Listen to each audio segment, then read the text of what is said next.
안녕하십니까. 저작거리에서 바라본 20세기 예술, 오늘 1913년 프루스트의 잃어버린 시간을 찾아서입니다. 1913년에 독일이 튀르키예에 군사 고문단을 파견해요. 이제 제1차 세계대전이 코앞에 다가오고 있군요. 그리고 1913년 덴마크 물리학자 닐스 보어는 원자의 구조를 발견하죠. 그가 개발한 원자 모형의 기본 원칙은 지금도 유효하고요. 그래서 1922년 닐스 보어는 노벨 물리학상을 받습니다.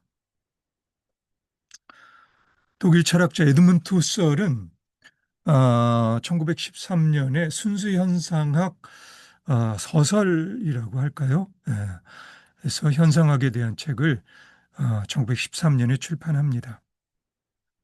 자연과학이 인간의 지각이 미치지 않는 영역까지 그 인과 법칙을 밝혀나가는 시기에 후설은 진리는 형상 너머에 있다는 형이상학적 통념을 깨고 인간 내부에서 작용하는 의식과 외부 세상에 존재하는 대상과의 관계를 탐구하는 것이 철학의 역할임을 분명히 함으로써 인문학으로서 학문으로서 인문학의 이론적 토대를 제공합니다. 순수 현상학의 전제는 인간의 의식은 항상 대상을 필요로 한다는 것입니다. 그러니까 대상이 단순히 외부 세상에 존재하는 것이 아니라 인간의 의식 속에서 구성된다는 것이죠. 그래서 의식의 의도가 대상의 인식의 결정적인 계기가 됩니다. 저작거리의 일상적 경험에서 세계가 주어진 그대로라는 모든 가정을 무효화하게 됩니다. 이런 맥락에서 저작거리 보통 사람들에게도 세상을 바라보는 관습적인 소위 당연한 듯 자연적 태도를 중지할 필요가 있게 되죠. 후설은 태도에 대한 그러한 입장을 고대 그리스 철학자들에 의해 제안된 용어 판단 중지, 에포케라 부릅니다. 다시 말해 후설의 현상학은 지금 여기 눈앞에 있는 현실에 집중하자는 정도의 저작거리 통찰 너머에서 초월적인 인식론적 탐구라 할 수 있습니다. 그렇게 경험의 모든 흐름을 통합하는 초월적 자아의 역할을 부여하는 거죠.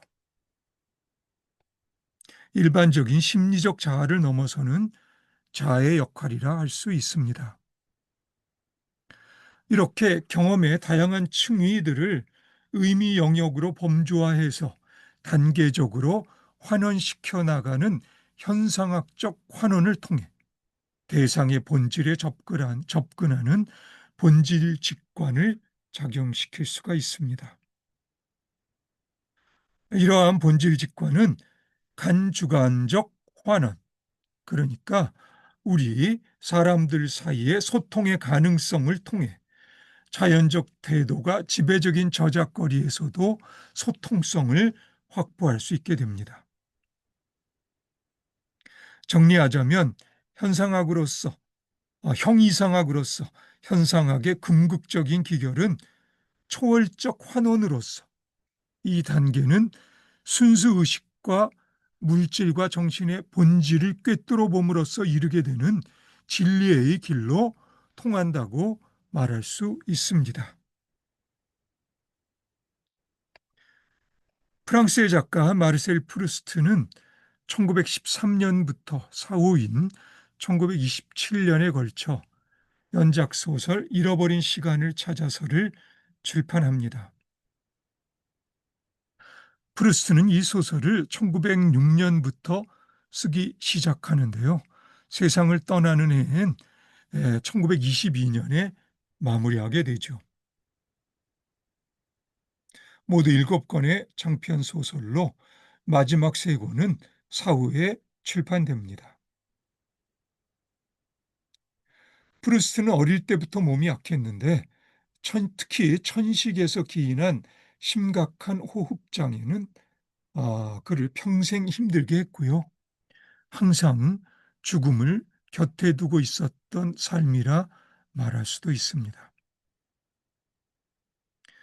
1905년 어머니의 죽음으로 정신적 충격을 받은 프루스트는 1906년 잃어버린 시간을 찾아서 집필에 착수합니다. 1권의 2부 스완의 사랑을 제외하고는 소설 전체가 나를 주인공으로 하는 1인칭 소설이라 말할 수 있어요. 그리고 200여 명에 달하는 등장인물들도 대체로 프루스트가 만났던 인물들을 모델로 한 이를테면 로망 끌레의 성격이 강한 소설입니다. 사실 이 작품이 소설이라고는 하지만 저작거리에서 소설하면 떠올릴 수 있는 이야기는 1권에 삽입된 스완의 사랑 정도이고요.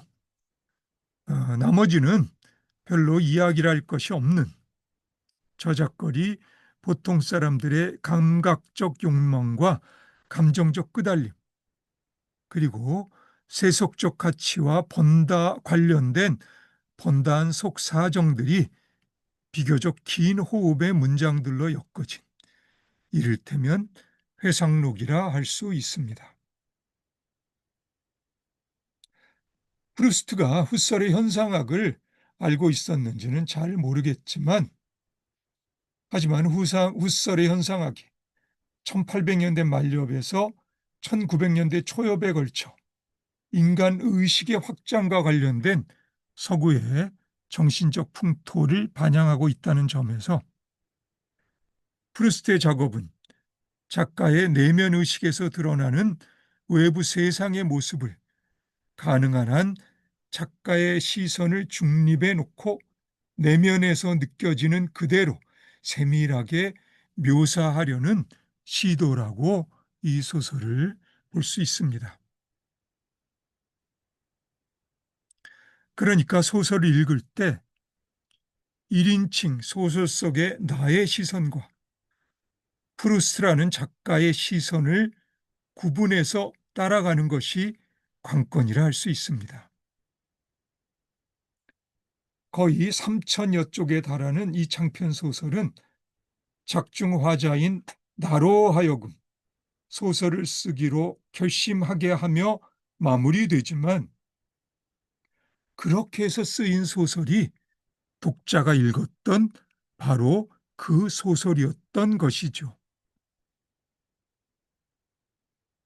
그러니까 소설 속의 나이든 스완이든 작중 등장인물들을 통해 프루스트가 경험하는 시간과 공간의 세계는 외부 세상의 세계와 1:1 대응이 필요 없는 세계라 할 수 있습니다.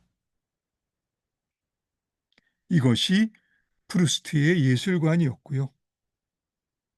그래서 프루스트가 그 당시 여전히 영향력이 대단했던 비평가 생트 베브와 각을 세웠던 이유도 이런 예술에 대한 입장의 차이 때문이었다고 말할 수도 있습니다. 프루스트는 앞에서 언급한 철학자 베르그송의 외가 쪽 6,000벌쯤 되는 친척입니다. 그러니까 베르그송은 프루스트의 외가 쪽 6,000벌쯤 되는 친척이었어요. 모든 기계적인 것에 대한 베르그송의 반발은 시간에도 적용돼요. 베르그송은 시간을 공간에 구획지어 넣는 기계적 분할, 예를 들면 시계판 위를 움직이는 시침이나 분침을 생각해 볼 수 있는데요. 이러한 경향들을 못마땅하게 생각하고 공간에 구속받지 않는 멈춤 없는 지속의 작용으로서 시간에 베르그송은 접근합니다. 그렇게 베르그송은 운동을 정지로 바꿔버리는 관념적 사변화로서 기계적 진화론이나 고착화된 형이상학의 폐해를 지적하죠. 베르그송이 주장하는 창조적 진화의 핵심은 내 생각에 생명의 종자가 바뀐다는 것입니다. 기계라는 시스템에 의해서 종자가 바뀔 수는 없는 법이고요. 이 차이가 생명심, 베르그송의 용어로 엘랑 비탈의 작용입니다. 엘랑 비탈의 저작거리에서 실천적 교훈은 무슨 일이든 최선을 다해 열심히 한다는 것이라 말할 수 있는데요. 이를테면 생명체의 움직임에서 느껴지는 싹싹한, 때로는 야무지게 느껴지는 집중된 활기, 그리고 그 품격입니다. 프루스트가 작품에서 다루고 있는 세계는 저작거리의 소란스러운 세상이에요. 하지만 이 엘랑비탈의 품격이 프루스트의 작품 전체에서 느껴지는 인상입니다. 이런 맥락에서 들어가며에서 내가 거론했던 영국의 문해 비평가 존 러스킨을 프루스트가 높이 평가했던 이유를 짐작할 수도 있겠고요. 눈푸른 납자로서 수행 중이었던 한 스님이 한 말입니다. 저작거리의 기억을 환기시키기 위해 가끔은 소설을 읽습니다. 그렇다면 이 스님께 추천할 만한 작품이 무엇보다도 프루스트의 소설입니다. 그만큼 저작거리, 세속적 사람들의 머리 굴림과 마음속에서 소란스럽게 왔다 갔다 하는 온갖 번잡함들이 프루스트의 소설에서 묘사돼요. 그렇지만 그것이 표현되는 고요하고 담담한 방식이 작가로서 프루스트의 시선입니다. 이 시선에서 비롯하는 품격이 잃어버린 시간을 찾아서의 품격이겠고요. 이 품격을 얻기 위해 프루스트가 필요했던 시간, 불어로 잃어버린 시간, 떵 페르두이는 동시에 낭비해버린 시간이란 뜻이거든요. 죽음 앞에선 프루스트가 저작거리에서 낭비만 하고 소비해버린 그 시간을 회복하는 긴 여정이 프루스트의 잃어버린 시간이라고 말할 수도 있습니다. 베르그송에 따르면 과거와 미래 사이에서 머문 없이 지속되는 현재, 그 매 순간의 자유의지, 이 자유의지로서 휘둘리거나 끄달림 없이 작가로서 프루스트가 선택한 매 순간의 작용들, 내 생각에 그 결과가 프루스트의 잃어버린 시간을 찾아서인 듯 싶습니다. 시간 관계로 그럼 오늘 여기까지 하고요. 이어서 프루스트를 조금 더 해서 마무리하고, 그리고 그 다음 1913년을 계속하도록 하겠습니다. 그럼 오늘은 여기까지 할게요. 오늘도 수고 많으셨고요. 다음에 다시 봅시다.